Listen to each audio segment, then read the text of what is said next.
오늘 저희는 날 때부터 맹인된 한 사람이 예수 그리스도를 만난 이야기를 보았습니다. 예수를 만난 사람 7번째 이야기입니다.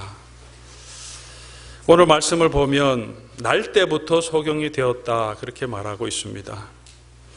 이 성경에 나오는 사람들, 이때까지 6명의 사람들 얘기했지만 많은 분들이 있지만 대부분은 예수님을 만난 사람들이 참 이렇게 불쌍한 사람들이 많습니까? 어렵고 힘든 사람들, 그들이 병이 있고 마음의 아픔이 있고 여러 가지 어려움 가운데 주님께 나아올 때 주님께서 그들을 치료해 주시는 모습을 보여주십니다. 오늘도 날 때부터 맹인된 사람, 보지 못하는 것이 얼마나 불편할까 생각을 가끔씩 해봅니다. 닉 부이치치라는 사람을 혹시 여러분 아십니까? 아시는 분도 계시고 잘 모르시는 분도 계실 텐데, 혹시 잘 모르시는 분들은 닉 부이치치 유튜브에 이렇게 치면 동영상이 많이 나옵니다. 한국말로 번역된 것도 나오고, 참 우리의 삶이 하나님께서 얼마나 축복인지, 또 이분의 삶의 간증을 통해서 참 많은 사람들이 힘을 얻고 소망을 얻게 되는 중요한 그런 메시지를 담고 있습니다. 또 이분이 어떤 분이냐 하면 사지가 없는 장애를 입고 태어났죠. 몸통만 있습니다. 팔도 없고 다리도 없고, 다리는 없는데 발이 같은 거 이렇게, 발도 제대로 된 발이 아니죠. 좀 약간 기형된 발인데 발가락도 몇 개 없는데 그것만 하나 이렇게 붙으면서 그거로 이렇게 움직이면서 컴퓨터도 조정하면서 자기에 맞는 것들 이렇게 하는데, 이 사람이 많은 좌절 가운데 예수님을 만나고 하나님이 주신 은혜 가운데서 그 은혜를 이제 증거하는 인생 모티베이션, 동기를 주는 강사로 또 많은 곳에서 설교로 섬기는 귀한 사역자입니다. 이분을 이렇게 보면서 그래도 볼 수 있는 게 훨씬 더 좋지 않을까 그런 생각을 하게 됩니다. 보지 못하는 게 더 답답하지 않을까. 사지가 없어도 내가 볼 수 있고 사랑하는 사람을 볼 수 있고 자연을 볼 수 있고 바다를 볼 수 있다는 것은 얼마나 기쁠까. 보이지 못한다는 것, 이 자연 만물을 보지 못하는 것이 얼마나 답답하겠습니까? 언제나 어디서나 늘 불편하죠. 걸어갈 때든 누울 때든. 오늘 이 사람은 날 때부터 맹인이다 이렇게 말하고 있습니다. 날 때부터 맹인이다. 아마 이 사람의 이 상황은 우리의 그 영적인 모습도 보여주는 것이라고 볼 수 있습니다. 예수를 믿는다고 하면서도 우리는 여전히 육적인 것들에만 마음을 두고 영적인 것들을 알지 못하는 사람이 있습니다. 영적인 시체를 보지 못하는 사람이 있습니다. 영적인 축복을 알지 못하는 사람이 있습니다. 예수님께서 이 대화 맨 마지막에 유대인을 향하여서 너희가 여전히 본다고 하는데 그러니까 너희는 아직도 보지 못한다는 영적인 문제를 이야기하고 있습니다.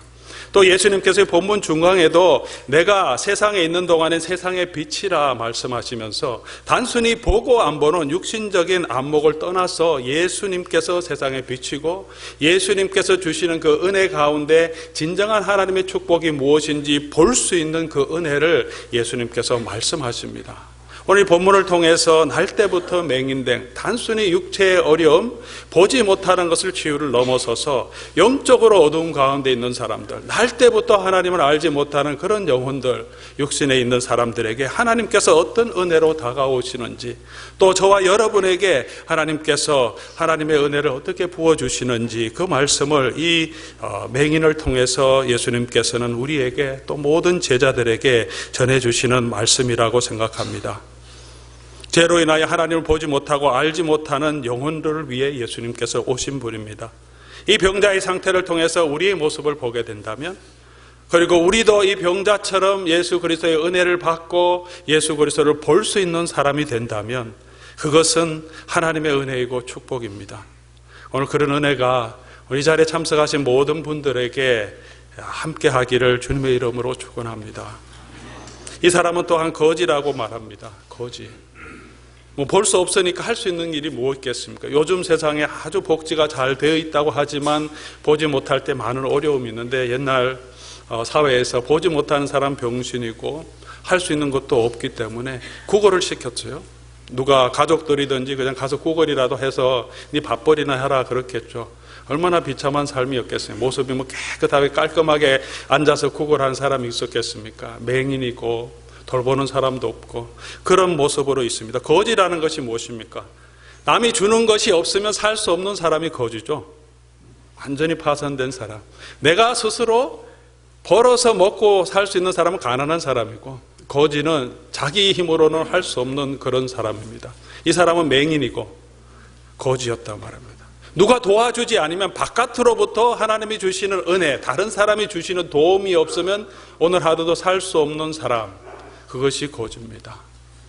오늘 이 세상에 살고 있는 많은 사람의 영적인 실존이 아닌가 생각합니다. 날 때부터 어둠에 있는 자, 그리고 우리는 바깥에서 주시는 은혜가 없이는, 하나님이 우리에게 오셔서 베풀어 주시는 은혜가 없으면 살 수 없는 그런 자인데, 모르는 사람이 참 많습니다. 알지 못하는 사람이 참 많습니다. 그래서 주의 은혜를 선포해야 되고, 그래서 주님께서 오셨습니다. 오늘 저와 여러분들은 예수를 알지만 여전히 우리의 육체적인 모습만 바라보고 있지는 않습니까? 우리의 영적인 실존을 알고 무엇이 참 기쁨인지 참 행복인지 알 수 있는 그런 자리로 나아갈 수 있기를 바랍니다. 이 사람이 맹인이었고 날 때부터 거지였고, 아마 이것보다도 더 힘든 것은, 제가 이 본문 말씀 보면서 나타나는 것은 이 사람이 죄의 값을 받고 있다는 그런 생각이죠. 그런 생각일 것 같습니다. 다른 사람들이, 제자들이 물어봅니다. 이 사람은 누구 죄 때문에 이런 겁니까? 비참한 사람을 보면서 그런 생각이 들 때가 많지 않습니까? 길거리를 가다가 비참하게 누워있는 사람들, 저 사람은 누구 때문에 왜 저러고 있는가? 미국에도 그런 사람이 많지만 제가 잠시 인도에 있었기 때문에, 인도에는 너무 많습니다. 기차역 앞에, 차 타는 정거장에, 그냥 거리에.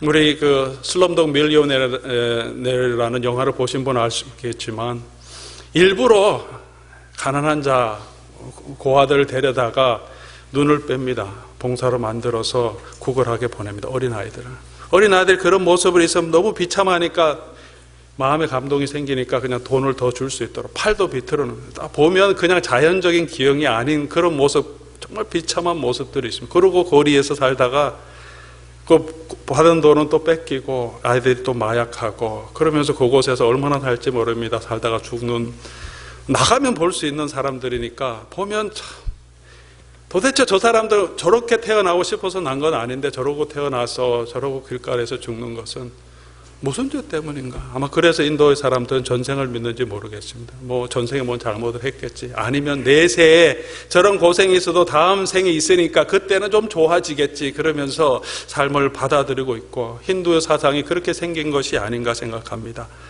이 고대 사람도, 유대인들도 이런 질병이 있으면, 고난이 있으면 죄라고 생각합니다. 다른 사람들이 그렇게 말하죠. 바리새인들도 오늘 본문 읽지는 않았지만 맨 마지막 34절에 보면 그들이 이 사람을 괴롭힙니다. 내가 온전히 죄 가운데서 나서 우리를 가르치려고 하느냐 하면서 쫓아버립니다.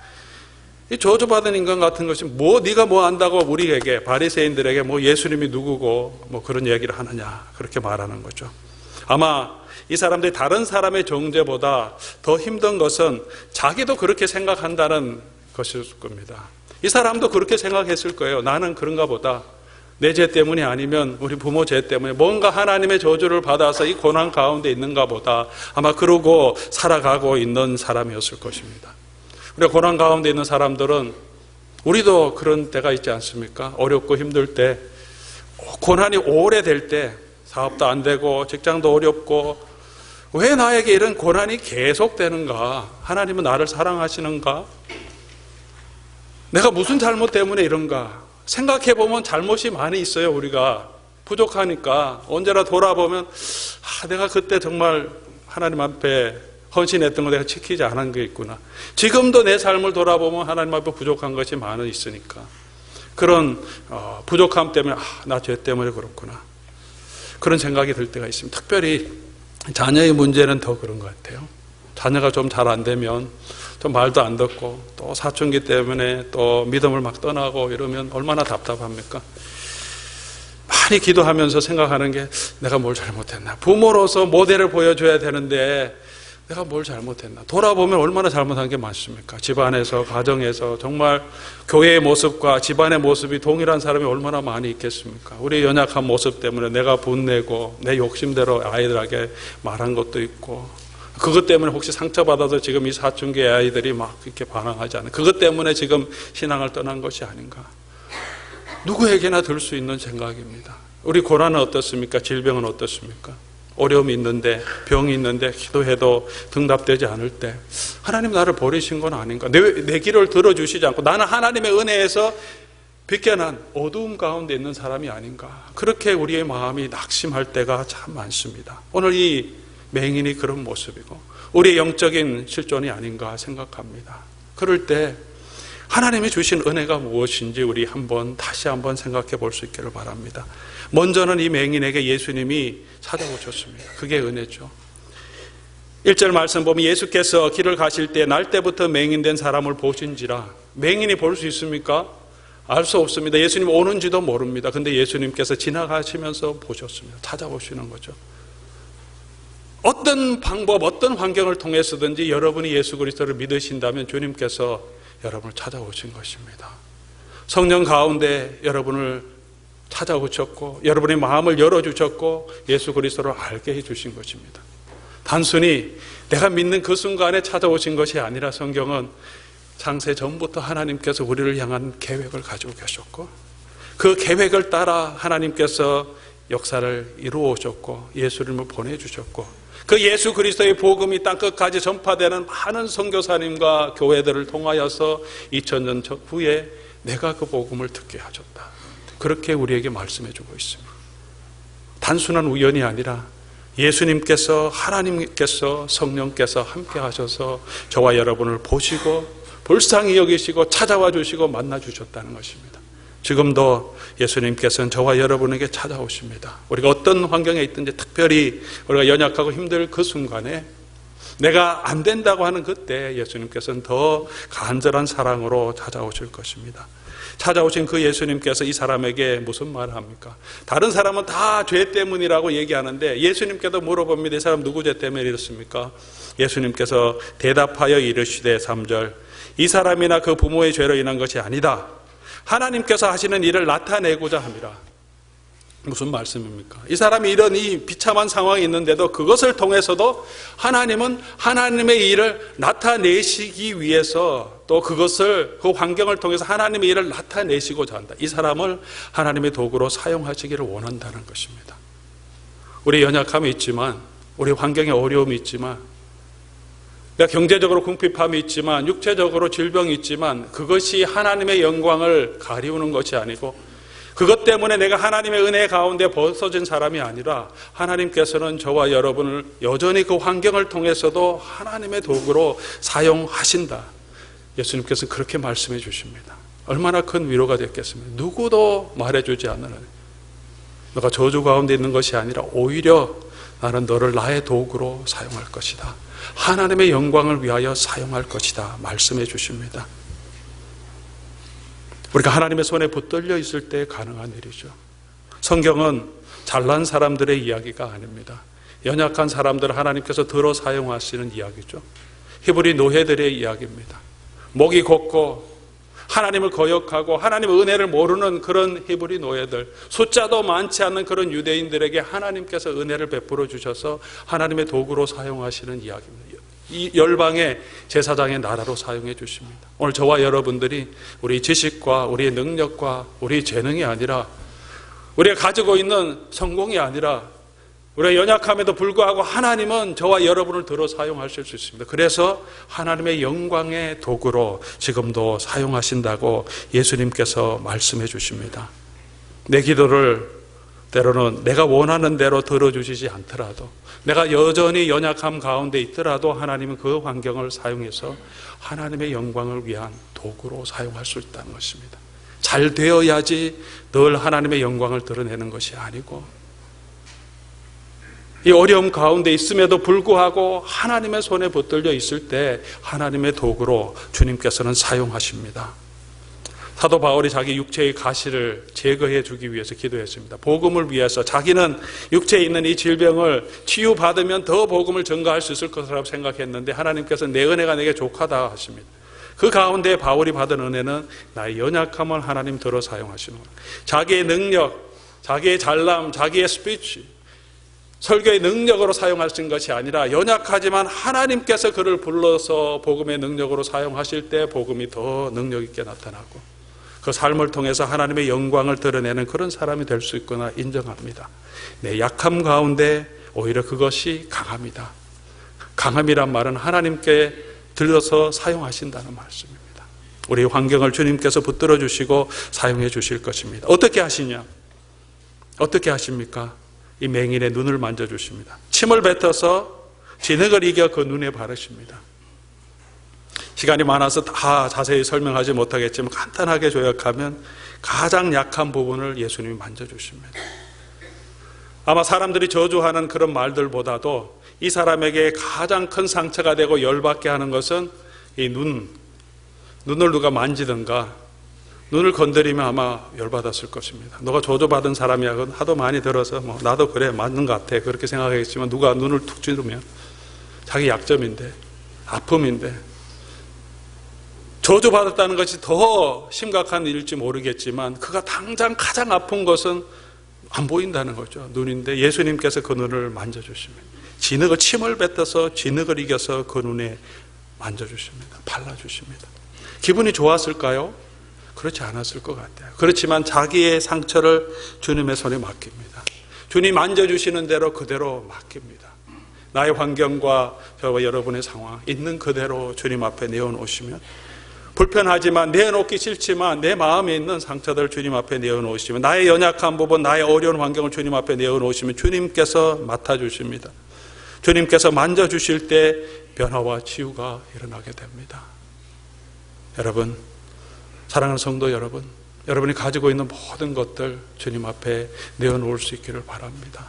주님께서 그것을 만져주시고 때로는 고통스럽지만 불편하지만 저항하고 싶지만 주님 앞에 그것을 내놓고 주님이 만져주시도록 할 때 주님께서 나의 연약한 부분을 치료해 주시고 새로운 피조물이 되게 하십니다.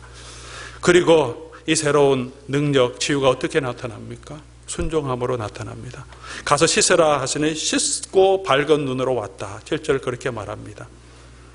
씻으라 하니까 씻었다. 순종 가운데 하나님께서 역사하십니다. 순종은 나를 내려놓는 거죠. 믿으라 믿고 가라 하면 가고 내 감정과 내 기분이 아니라 하나님께서 주시는 그대로 믿고 나아가는 것을 주님께서는 원하십니다. 순종하는 그곳에서 변화가 일어나게 됩니다. 기쁜 마음으로 갔는지 즐거운 마음으로 갔는지 모르겠습니다. 아니면 가기 싫은데 봉사가 눈에 진흙을 묻혀갖고 실로함을 찾아가려면 쉬운 길은 아니었겠죠. 그냥 고쳐주시면 좋겠는데 왜 또 가라고 하시냐. 한번 예수님 왜 이러냐. 안 가겠다. 지금 공짜 달라고 예수님께 따지지 않고 성경은 그냥 단순하게 가라 하시니 가고 씻으라 한 것을 그대로 씻었다. 주님께서 어떻게 나의 삶에 역사하는지 잘 모르겠지만 주님이 가라 하신 그 일, 하라 하시는 그 일을 내가 순종하고 맡기면 주님께서 그곳에서부터 나에게 변화를 주시고 나를 치료해 주시고 나를 고쳐 주신다는 것을 본문은 우리에게 보여줍니다. 순종하는 그 자리에서 하나님께서 역사하십니다. 어제 우리 최영환 선교사님 오셔서 선교 세미나를 해주셨습니다. 많은 분들이 못 참석해 주셔서 아쉽지만 참 귀한 삶을 가지고 계신 분이며 자기 삶을 하나님 앞에 드리신 분이기 때문에 그분이 저희에게 도전해 주는 귀한 말씀 중에 한 가지죠. 이 인도를 가서 자기 재산을 다 들여서 또 피곤하고 힘들 때도 많고 아이들 보면 항상 사랑하는 마음이 들지도 않는데 그럼에도 불구하고 주님의 명령이니까 사랑하라고 하셨으니까 순종해서 가니까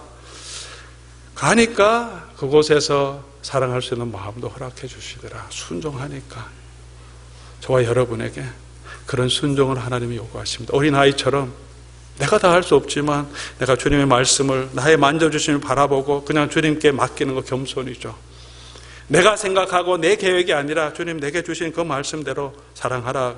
그 자리로 그냥 힘들지만 가서 사랑을 할 때 사랑의 마음을 주십니다. 품으라고 할 때 자녀를, 아내를, 남편을, 성도를 힘들지만 품고 노력하고 기도하는 그 가운데 하나님께서 우리 마음을 치유해 주시고 우리 관계를 치유해 주시고 하나님의 은혜를 내려주십니다.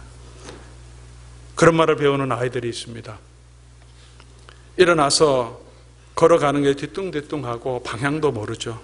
그러지만 손을 떼고 걸어가면 넘어지면 부모가 잡아줍니다. 다치지 않도록 부모가 늘 바라보고 있습니다. 방향도 모르죠. 이곳 저곳으로 뒤뚱뒤뚱 걸어가지만 갈 수 있도록 부모가 지켜보면서 인도해 주십니다.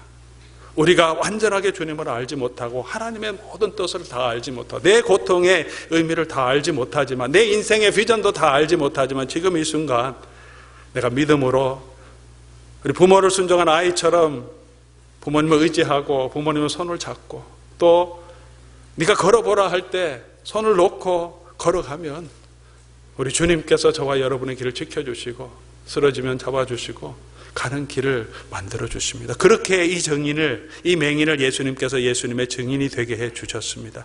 그가 점점 예수 그리스도를 알아가는 자로 만들어 주시고 또 그가 놀라운 예수 그리스도의 은혜를 증거하는 예수님의 증인으로 만들어 주십니다. 맹인은 나중에 증인이 됩니다. 10절 11절 말씀 보면 사람들이 묻습니다. 유대인뿐만이 아니라 동네 사람들도 묻습니다. 그러면 내 눈이 어떻게 떠졌느냐? 대답하되 예수라는 그 사람이 진흙을 이겨 내 눈에 바르니 나았더라. 묻고 대답합니다. 예수를 증거하는 자가 되었습니다. 어제 최 선교사님도 하는 말씀 중에 우리 삶이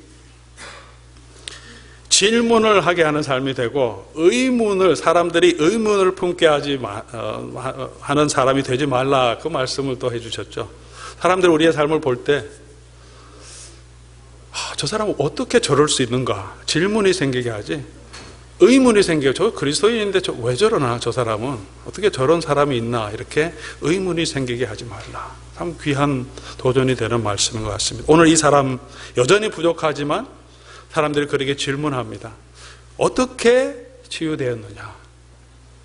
What happened to you? 너에게 무슨 일이 일어났느냐?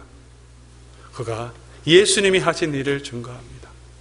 우리의 연약함 가운데 또는 부족함 가운데 있지만 주님께 우리 자신을 맡기고 주님을 의지할 때 주님께서 우리의 삶에 변화를 주시고 다른 사람들로 하여금 우리를 보게 하십니다. 무슨 일이 너에게 일어났느냐?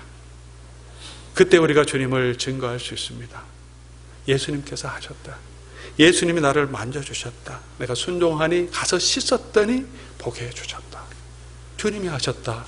증거하는 증인이 되었습니다. 사랑하는 성도 여러분, 우리의 삶에도 어렵고 힘든 일이 많습니다. 하지만 우리의 삶을 주님 앞에 내어놓을 때 주님께서 나의 가장 연약한 부분을 만져주시고 치유해 주시고 또 주님께서 우리에게 명령한 그 명령 순종할 때 작은 순종이지만 그 순종 가운데 우리의 삶을 변화시켜 주시고 우리를 치유해 주시고 예수 그리스도를 증거하는 자로 세워주실 줄 믿습니다. 우리가 함께 성찬에 참여합니다. 다시 한번 우리를 위해 내어주신 그 주님의 은혜와 사랑을 기억하는 시간이 되기를 바랍니다. 그리고 주님께서 내 안에 살고 내가 주님 안에 삶으로 우리의 삶이 주 예수 그리스도의 은혜를 증거하는 증인으로 살 수 있도록 우리 주님 앞에 함께 나아가기를 원합니다. 우리 다 같이 한번 성찬을 위해서 합심해서 한번 기도하겠습니다. 하나님, 오늘도 연약한 대로 주님 앞에 나아갑니다. 주님의 성찬을 참여할 때 다시 한번 하나님이 주신 은혜로 채워주시옵소서. 우리 간절한 마음을 함께 기도하겠습니다.